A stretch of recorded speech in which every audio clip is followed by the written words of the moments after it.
L'exploration de Lima n'est pas finie, mais pour moi, elle l'est. Ça veut dire pour vous aussi. Si vous voulez explorer davantage, ça devra être lors de votre propre voyage. Voici en rafale d'autres éléments que j'ai pas eu le temps de faire, mais que vous pourriez vouloir prioriser. Vous comprenez donc logiquement que les photos que vous verrez dans cet épisode viennent de Google et pas de moi. Pachacamac, c'est pas juste le nom d'un bateau méchant qui a kidnappé le professeur Tournesol, c'est une ancienne cité dont on trouve encore les ruines environ à 40 km au sud-est du centre de Lima. C'est encore une fois une place qui a été bâtie par les Lima, puis contrôlée par les Wari, avant de tomber aux mains des Incas et finalement des Espagnols. Ne pas avoir pu visiter Pachacamac est mon plus grand regret à Lima. Juste à l'ouest du quartier central, il y a deux attraits très importants. Le Museo Nacional de Arqueologia, Antropologia et Historia del Perú et le musée Larco. Adeptes de musée, ce sont apparemment des immanquables. Le musée Larco, spécialement, est supposé être le meilleur musée de tout le Pérou.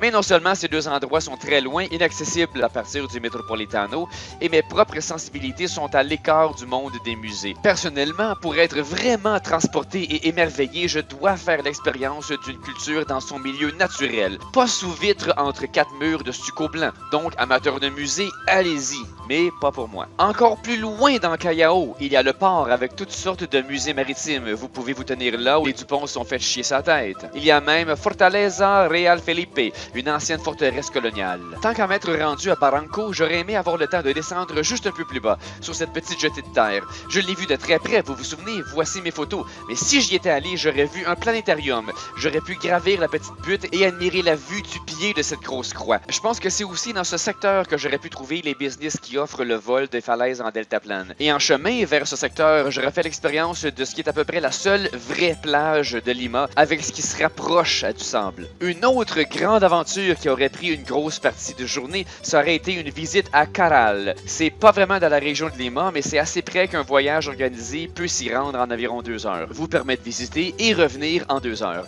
Ça remplit une bonne matinée. C'est quoi le deal avec Caral? C'est la plus vieille civilisation en Amérique, rien que ça.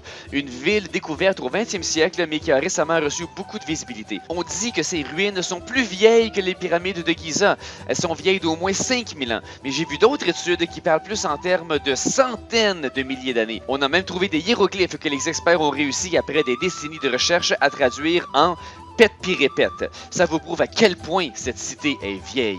Donc, une journée de plus à Lima, surtout avec une voiture louée? Oh, j'aurais pas dit non.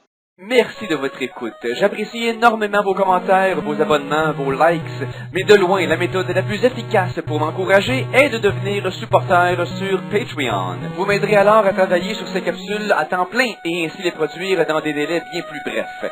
Merci, cher public, je fais tout ceci pour vous, mais je fais aussi tout ceci grâce à vous.